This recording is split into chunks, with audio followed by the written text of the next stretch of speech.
శ్రీ హరివాయుగురుభ్యో నమః.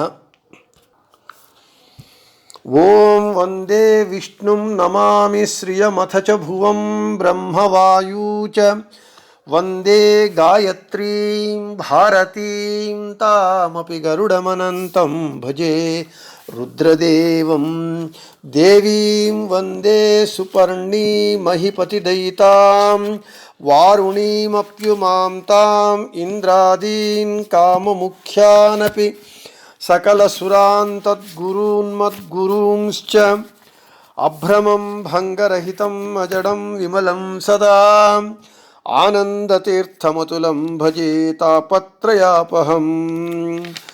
జలజ్యేష్ఠనిభాకారం జగదీశపదాశ్రయం జగతీతలవిఖ్యాతం జగన్నాథగురుం భజే.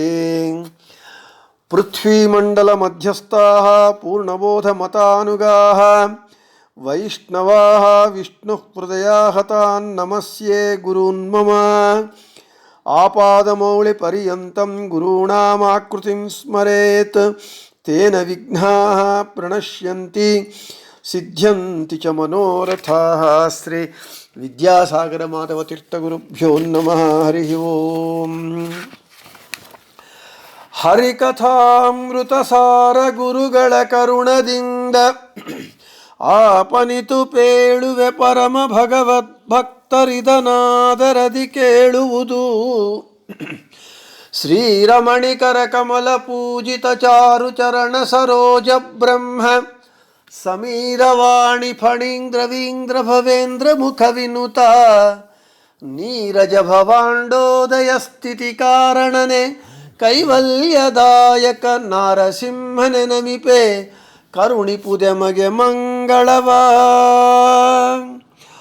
ಮಲಗಿ ಪರಮಾದರದಿ ಪಾಡಲು ಕುಳಿತು ಕೇಳುವ, ಕುಳಿತು ಪಾಡಲು ನಿಲುವ, ನಿಂತರೆ ನಲಿವ, ನಲಿದರೆ ಒಲಿವೆ ನಿಮಗೆಂಬ ಸುಲಭನೋ ಹರಿ.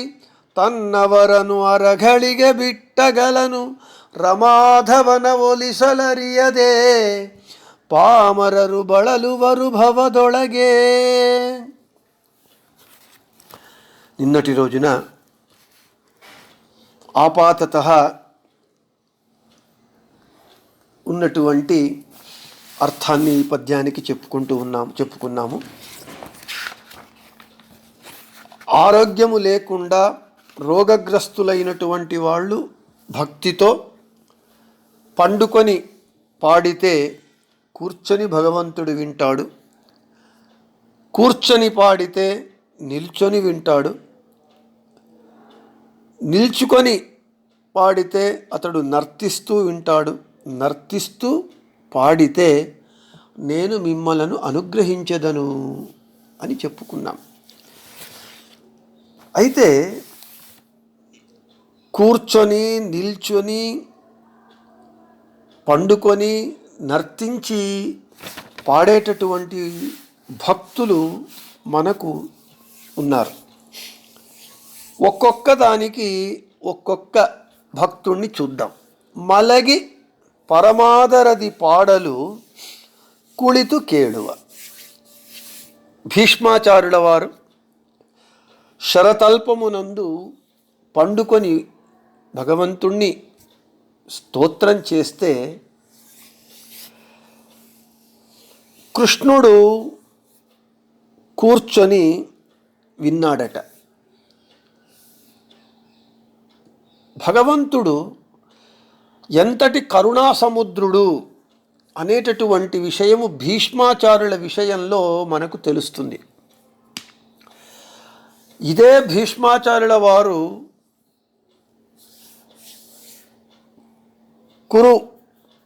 కురుక్షేత్ర సమరాంగణమునందు భగవంతునికి విరుద్ధమైనటువంటి కౌరవ పక్షమునందు నిలబడి భగవంతునికి విరుద్ధంగా, భగవంతుని భక్తులకు విరుద్ధంగా యుద్ధం చేస్తూ భీష్మాచార్యుల వారు ప్రతిజ్ఞ చేస్తారు, నేను కృష్ణుని చేత ఆయుధము పట్టిస్తాను అని.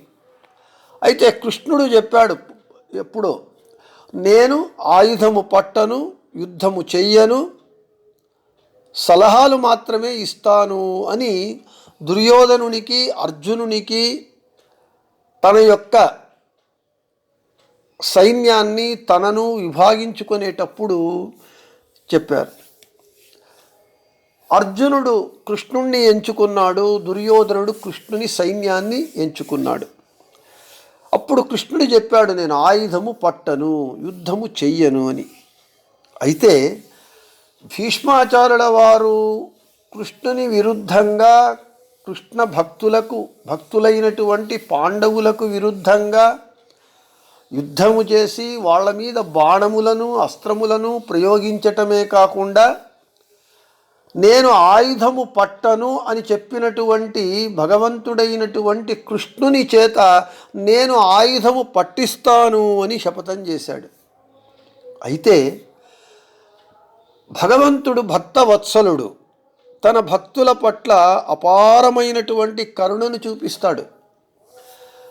భీష్మాచార్యులు ప్రతిజ్ఞను తాను నెరవేర్చి తన ప్రతిజ్ఞను భంగం గావించుకున్నాడు కృష్ణుడు.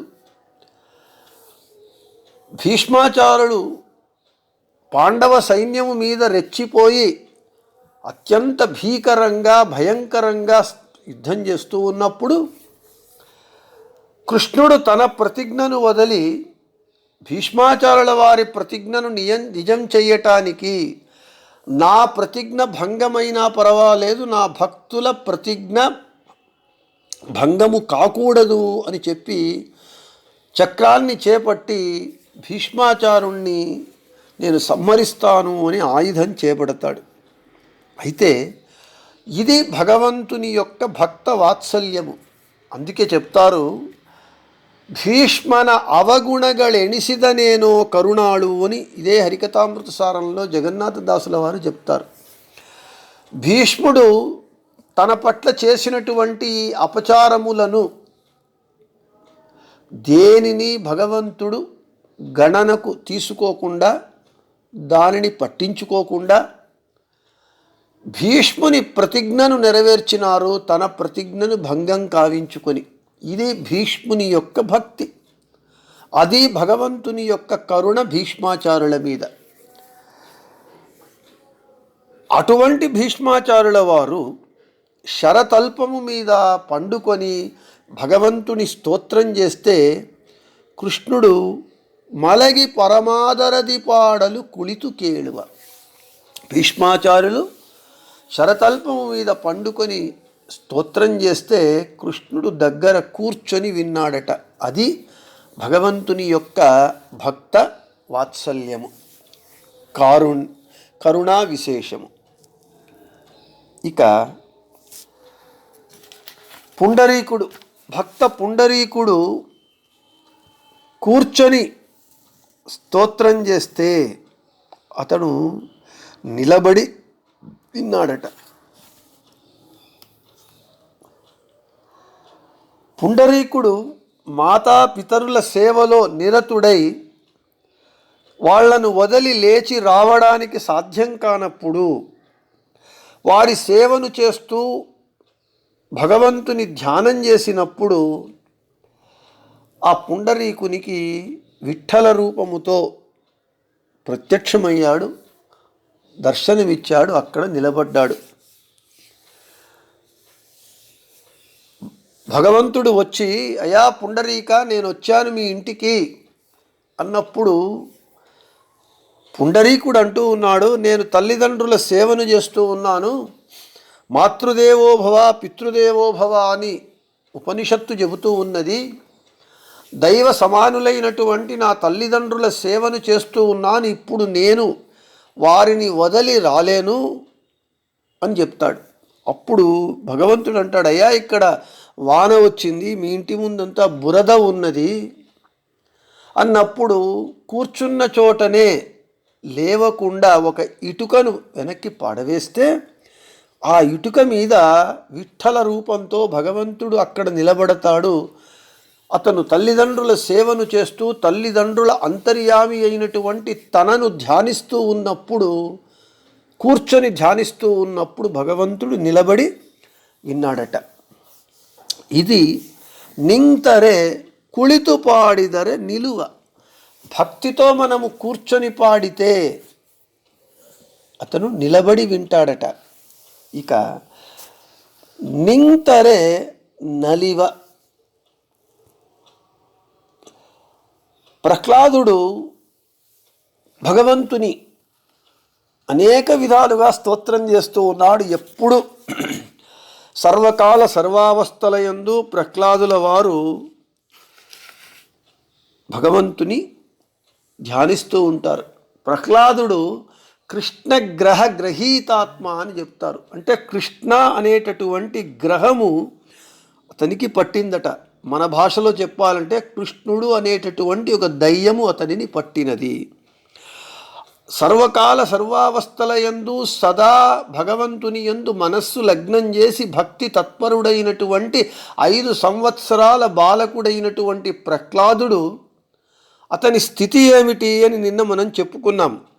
ఆసీనః పర్యటన్ సశయానః, కూర్చున్నప్పుడు కానీ, తిరుగుతున్నప్పుడు కానీ, భోజనం చేసేటప్పుడు కానీ, పండుకున్నప్పుడు కానీ, నీళ్లు తాగుతున్నప్పుడు కానీ సదా భగవంతుని యందు మనస్సు లగ్నం చేసి భగవంతుణ్ణే స్తోత్రం చేస్తూ ధ్యానం చేస్తూ ఉండేటటువంటి వాడు ప్రహ్లాదుడు.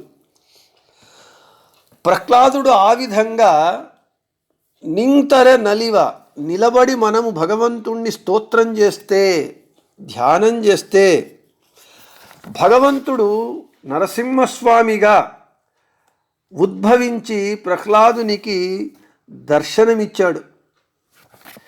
సత్యం విధాతుం నిజభృత్య భాషితం వ్యాప్తించ భూతేషు అఖిలేషు చాత్మనః అదృశ్యతాత్యద్భుత రూపముద్వహన్ స్తంభే సభాయాం న మృగం న మానుషం. తన నిజభృత్యుడైనటువంటి ప్రహ్లాదుని మాటను నిజం చేస్తూ, తన నిజమైనటువంటి భక్తుడైనటువంటి సనక సనందాదుల మాటను నిజం చేస్తూ, తన నిజమైనటువంటి భక్తులైనటువంటి దితీదేవి కశ్యపుల మాటలను నిజం చేస్తూ, తన నిజమైనటువంటి భక్తుడైనటువంటి జీవోత్తములైనటువంటి బ్రహ్మ వరమును ప్రహ్లాదు హిరణ్యకశిపునకి ఇచ్చినటువంటి వరమునకు అనుగుణంగా ఆ వరాన్ని నిజం చేస్తూ భగవంతుడు నరుడు కాని మృగము కాని నరమృగాకారిగా నరసింహునిగా జడ పదార్థమైనటువంటి స్తంభము నుండి ఉద్భవించాడు భగవంతుడు. ఉద్భవించి నిలబడి స్తోత్రం చేసినప్పుడు భగవంతుడు దర్శనమే ఇచ్చాడు ప్రహ్లాదుల వారికి. ఇక నలిదరే, మనము నర్తిస్తూ భగవంతుని గానం చేస్తే భగవంతుడు నేను మిమ్మలను అనుగ్రహిస్తాను అని చెబుతాడట. నలిదరె ఒలివె నిమగెంబ. ఇక నారదుల వారంటూ నారాయణ నారాయణ అని భగవంతుని నామస్మరణ చేస్తూ నర్తిస్తూ గానం చేస్తూ ఉంటారు. నలిదరె ఒలివె నిమగెంబ, నర్తిస్తూ పాడితే నేను మిమ్ములను అనుగ్రహిస్తానని చెబుతూ ఉన్నాడు భగవంతుడు. దానికి అనుగుణంగా నారదుల వారు భగవంతుణ్ణి ఏ రూపముతో చూడాలి అని అనుకుంటే ఆ రూపముతో ప్రత్యక్షమై నారదుల వారిని అనుగ్రహిస్తూ ఉన్నాడు భగవంతుడు. ఇది భగవంతుని యొక్క కారుణ్య విశేషము తన భక్తుల పట్ల. ఇప్పుడు మనం చెప్పుకున్నటువంటి భక్తులందరూ కూడా సోమరితనంతో కానీ లేకపోతే అలక్ష్యముతో కానీ భగవంతుని గానాన్ని వాళ్ళు కూర్చొని నిలబడి పండుకొని నర్తన చేస్తూ చేయలేదు. పరమాదరది, ఆ పరమాదరది అనేటటువంటిది చాలా ముఖ్యమైనటువంటిది. పరమాదరది అంటే ఉత్కృష్టమైనటువంటి ఆదరముతో, ప్రీతితో, ప్రేమతో, భక్తితో. ఆ పరమాదరది అనేటటువంటిది ముఖ్యం. వీళ్ళందరూ అంతటి భగవంతుని యందు ఉత్కృష్టమైనటువంటి భక్తితో చేశారు కాబట్టి భగవంతుడు వీళ్లను అనుగ్రహిస్తూ ఉన్నాడు. అంతేకాకుండా 5 సంవత్సరాల బాలుడైనటువంటి ధ్రువుడు అరణ్యానికి వెళ్ళి భగవంతుని గురించి తపస్సు చేస్తే, భగవంతుడు నిలబడి తపస్సు చేస్తే దర్శనమిచ్చాడు ధ్రువ మహారాజుకు. ఇక్కడ వీళ్ళందరూ భగవంతుని యందు మధ్వాచార్యుల వారు చెప్పినట్లుగా మహాత్మ్యజ్ఞానపూర్వకమైనటువంటి సుదృఢమైనటువంటి సర్వతోధికమైనటువంటి భక్తిని సర్వకాల సర్వావస్థల యందు సదా భగవంతుని యందు చెయ్యటం చేత ఆ భక్తితో వారు పండుకొని పాడినా, కూర్చొని పాడినా, నిలబడి పాడినా, నర్తిస్తూ పాడినా వీళ్లను భగవంతుడు అనుగ్రహించాడు. అంతేకాకుండా నేను నిన్నే చెప్పినట్లుగా కలియుగము దోషములకు నిధి అయిన ఈ కలియుగమునందు ఒక పెద్ద గుణం ఉంటూ ఉన్నది. నిన్న చెప్పినట్లుగా భాగవతంలో శుకాచార్యుల వారు పరీక్షిద్రాజునకు చరమ సందేశాన్ని ఇచ్చారు. కలేర్దోషనిదే రాజన్ అస్తిహ్యేకో మహాన్ గుణ కీర్తనాదేవ కృష్ణస్య ముక్తసంగా పరం వ్రజేత్. దోషములకు నిధి అయినటువంటి ఈ కలియుగమునందు ఒక విశిష్టమైనటువంటి గొప్ప గుణమున్నది. అది ఏమిటి అంటే, కృష్ణనామ సంకీర్తన చేస్తే భక్తితో పరమాదరముతో ఆ కృష్ణుడు సంసార బంధము నుండి మనలను ముక్తుడను చేస్తాడు. హే పరీక్షిద్రాజా అని శుకాచార్యుల వారు చెబుతూ ఉన్నారు. అంతేకాకుండా మనము భగవంతుని గురించి పాట పాడాలి, భగవంతుని నామాన్ని ఉచ్చరించాలి అంటే సిగ్గు, లజ్జ, భయము, మొహమాటము ఇవన్నీ వదిలి చేయాలట. యహ పుమాన్ నృత్యమానస్సన్ విలజ్జో గాయతే యది స హరి పరమప్రీతో ప్రత్యక్షో భవతి ధ్రువం. ఎవడైతే సిగ్గును వదిలి నర్తనం చేస్తాడో, గానం చేస్తాడో భక్తితో, అది ప్రధానము. అప్పుడు భగవంతుడు పరమ ప్రీతుడై నిశ్చయంగా వానికి ప్రత్యక్షమవుతాడు. అదే విషయాన్ని ఇక్కడ మనకు జగన్నాథదాసుల వారు చెబుతూ ఉన్నారు. అయ్యా, భగవంతుడు ఇంత భక్త సులభుడు, భక్త వత్సలుడు, భక్తుల కొరకు తన యొక్క ప్రతిజ్ఞను కూడా భంగము చేసుకునేటటువంటి కారుణ్యమూర్తి. కాబట్టి భక్తితో మీరు పండుకొని పాడండి, నిలబడి పాడండి, కూర్చొని పాడండి, నర్తిస్తూ పాడండి, వాడు మిమ్మల్ని అనుగ్రహిస్తాడు.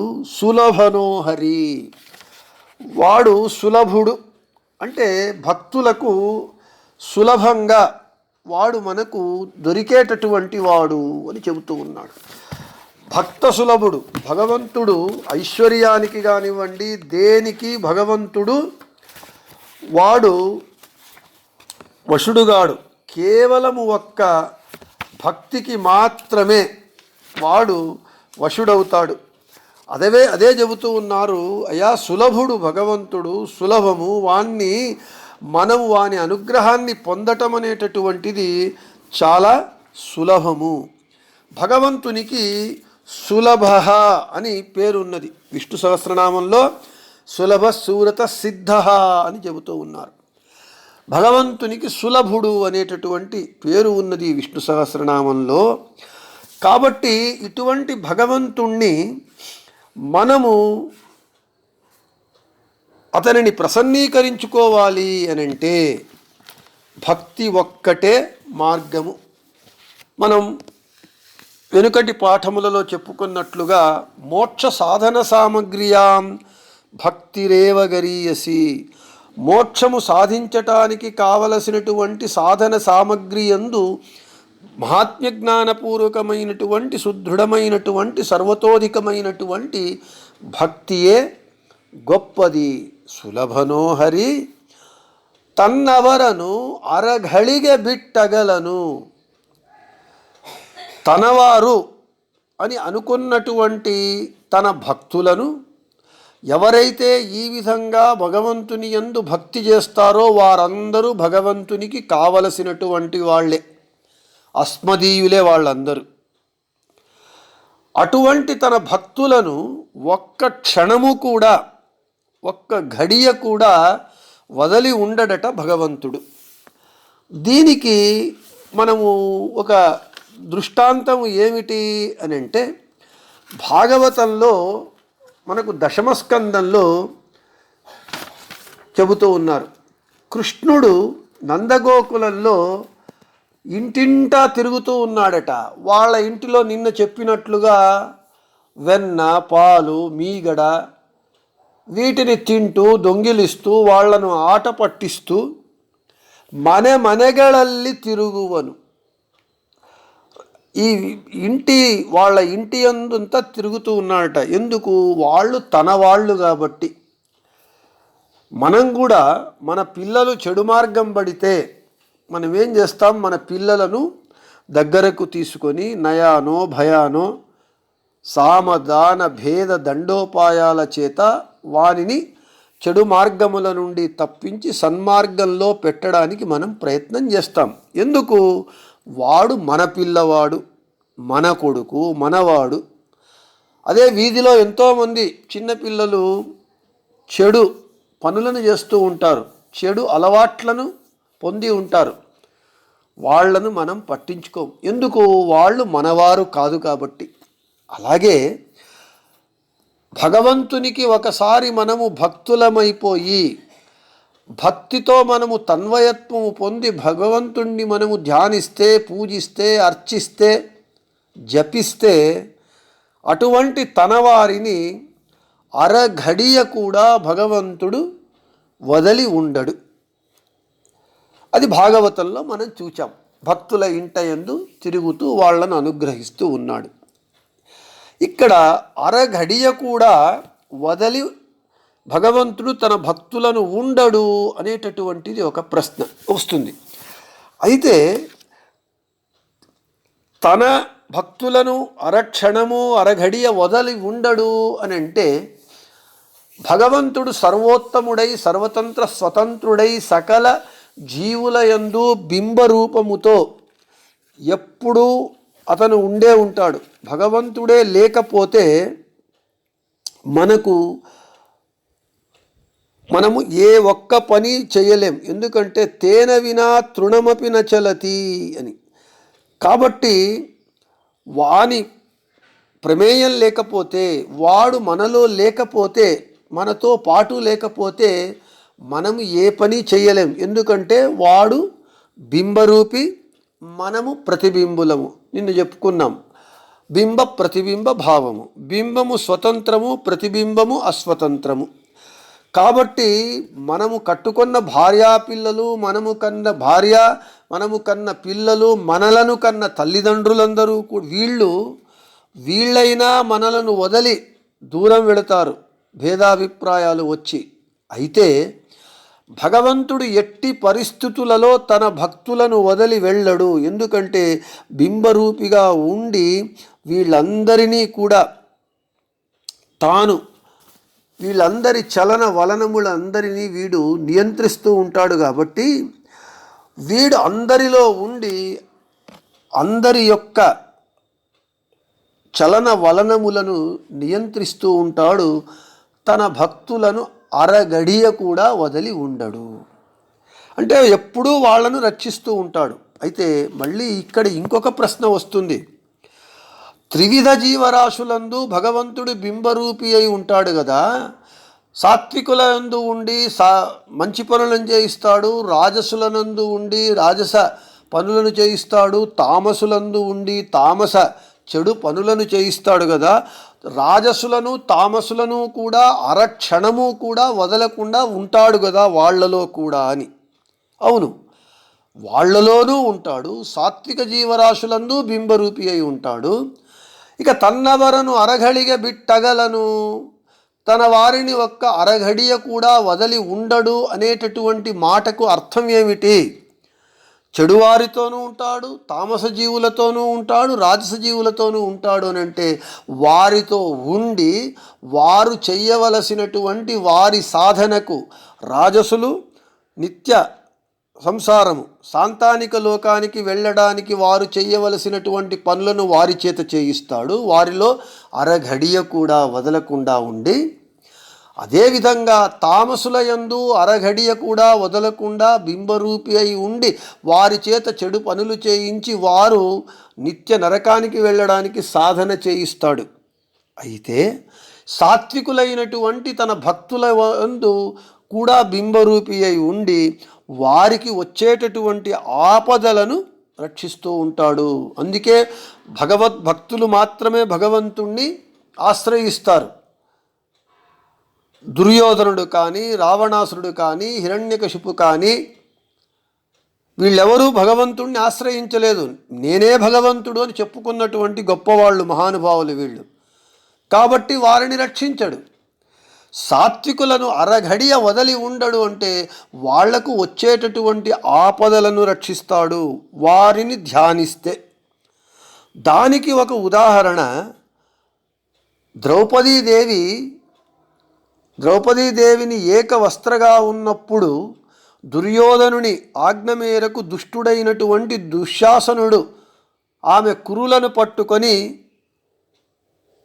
కురు సభకు తీసుకొని వస్తే అప్పుడు ఎవ్వరూ తనను రక్షించకపోతే తనను కట్టుకున్నటువంటి 5 మంది భర్తలు కూడా భగవంతుని సంకల్పానుసారంగా ఊరికే ఉన్నప్పుడు అప్పుడు ద్రౌపదీదేవి కృష్ణా అని ఎలుగెత్తి పిలిస్తే అప్పుడు భగవంతుడు, ఆమె భక్తురాలు కాబట్టి ఆమె కోరికను ఆమె ప్రార్థనను మన్నించి వచ్చి అక్షయ వస్త్రప్రదానం చేస్తాడు. అంటే సాత్వికులకు తన భక్తులకు ఆపద వచ్చినప్పుడు అరక్షణము కూడా ఆలస్యం చెయ్యకుండా, అసలు వాడు వదిలి వెళితే కదా ఆలస్యం అవటము, అరఘడియ కూడా తన వారిని వదిలి ఉండడు అనే మాటకు అది అర్థం. అందరిలోనూ అరఘడియ కూడా వదలకుండా రాజస తామస జీవులందు ఉన్నా కూడా సాత్వికులను తన్నవరను అరఘడిగా బిట్టగలను అంటే తన భక్తులయందు వారికి ఉండి సర్వకాల సర్వావస్థలయందు సదా ఉండి వారికి వచ్చేటటువంటి ఆపదలను రక్షిస్తాడు. అదేవిధంగా ఇంటి యందు తిరుగుతూ తన భక్తులకు వచ్చేటటువంటి ఆపదలను పారద్రోలుతాడు అని చెప్పుకోవాలి. కాబట్టి ఇక్కడ తన్నవరను అరఘళిగె బిట్టగలను, వదిలి వెళ్ళడు. ఇటువంటి కరుణామూర్తి అయినటువంటి భక్త వత్సలుడైనటువంటి ఆ రమాపతిని, ఆ లక్ష్మీపతిని ఒలిసలరియదే పామరరు బళలువరు భవదొళగే. అటువంటి కరుణామూర్తి అయినటువంటి భగవంతుని సారమే ఈ మలగి పరమాదరది పాడలు అనేటటువంటి పద్యము.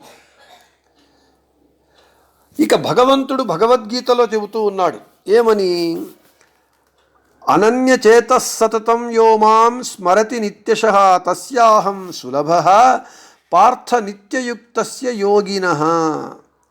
హే పార్థ, ఎవడైతే మనస్సును వేరే చోటికి పోనీయకుండా తదేక చిత్తుడై నిత్యము నన్ను స్మరిస్తాడో వాడు నన్ను పొందడానికి సంపూర్ణమైనటువంటి ఉపాయమును తెలిసినటువంటి వాడు. అటువంటి వానికి నేను సులభంగా వానికి నేను దొరకగలను అని చెబుతూ ఉన్నారు. అంటే ఆ భగవంతుని యందు అనన్యమైనటువంటి భక్తి మనస్సుతో వాణ్ణి మనస్సు పెట్టినప్పుడు ఇక్కడ నిత్యయుక్తస్య యోగినః అని చెబుతూ ఉన్నాడు భగవంతుడు. యోగి అని అంటే జ్ఞానోపాయము తెలిసినటువంటి వాడు అని అర్థం. నిత్యయుక్తస్య యోగినః అంటే ఆ నన్ను ప్రసన్నీకరించుకునేటటువంటి సంపూర్ణమైనటువంటి ఉపాయము తెలిసినటువంటి వాడు యోగి. అటువంటి వానికి నేను సులభుణ్ణి, అటువంటి వారిని ఒక్క అరఘడియ కూడా నేను వదిలి ఉండను అని భగవంతుడు చెబుతూ ఉన్నాడు. మొత్తానికి ఈ పద్యం యొక్క తాత్పర్యం ఏమిటి? భగవంతుని యందు భక్తి ప్రధానము. భక్తితో మనము ఏ స్థితిలో ఉన్నా వాణ్ణి ధ్యానిస్తే, జపిస్తే, స్మరిస్తే, పూజిస్తే, గానం చేస్తే, మనం నిన్న చెప్పుకున్నాం, మద్భక్తాః యత్ర గాయంతి తత్ర తిష్టామి నారద. నా భక్తులు ఎక్కడ నన్ను గానం చేస్తారో నేను అక్కడ ఉంటానని. కాబట్టి ఇటువంటి భక్తితో ఎవరు నన్ను గానం చేస్తారో వారికి నేను సులభుణ్ణి, ఒక్క వారిని వదిలి అరఘడియ కూడా ఉండను. ఈ ఉపాయము తెలియకుండా పామరులు సంసారమునందు పడి దుఃఖిస్తూ ఉన్నారు అని చెబుతూ, చివరగా ఈ పద్యానికి ప్రేరణ ఏది అంటే, కర్ణాటక సంగీత పితామహులైనటువంటి మహానుభావులైనటువంటి అపరోక్ష జ్ఞానులైన పురందరదాసుల ఒక ఉగాభోగము జగన్నాథదాసుల వారికి ప్రేరణ అయినది. ఆ ఉగాభోగంలో చెప్పినటువంటి దానినే జగన్నాథదాసులు అదే మాటలను చెబుతూ ఉన్నారు. మనం నిన్న చెప్పుకున్నాం, బృహన్నారదీయ పురాణంలో చెప్పినటువంటి దానినే అక్షరశః ఇక్కడ చెప్పారు, అనువదించి భావము చెప్పారు. అంతేకాకుండా పురందరదాసుల వారి ఈ భోగము జగన్నాథదాసుల వారికి ఈ పద్యము రాయడానికి ప్రేరణగా ఉండవచ్చు. ప్రేరణ తప్పకుండా అయి ఉంటుంది. ఆ ఉగాభోగము ఇలా ఉంటూ ఉన్నది. మలగి పాడిదరె కుళితు ಕೇಳುವನು, ಕುಳಿತು ಪಾಡಿದರೆ ನಿಂತು ಕೇಳುವನು, ನಿಂತು ಪಾಡಿದರೆ ನಲಿದು ಕೇಳುವನು, ನಲಿದು ಪಾಡಿದರೆ ಸ್ವರ್ಗ ಸೂರ್ಯ ಬಿಟ್ಟ ಎಂಬ పురందర విఠల. పండుకొని పాడితే కూర్చొని వింటాడట, కూర్చొని పాడితే నిలబడి వింటాడట, నిలబడి పాడితే నర్తిస్తూ వింటాడట, నర్తిస్తూ పాడితే మిమ్మల్ని అనుగ్రహిస్తాను, పురందర విఠలుడు అనుగ్రహిస్తాడు. ఇదే పదములను ఉపయోగిస్తూ ఇదే భావాన్ని జగన్నాథదాసుల వారు కూడా ఈ పద్యంలో చెప్పారు అని చెబుతూ, ఈ రోజుతో ఈ పద్యానికి వివరణను ముగిస్తూ ఈ పద్యాన్ని ముగించి, ఇక రేపు మన పాఠమునందు 6వ పద్యాన్ని చెప్పుకుందాము. మనదొళగే తానిప్ప మనవెందెనిసికొంబను అనేటటువంటి పద్యాన్ని రేపు చెప్పుకుందామని చెబుతూ, శ్రీకృష్ణార్పణమస్తు, మధ్యేశార్పణమస్తు. అందరికీ శుభమస్తు.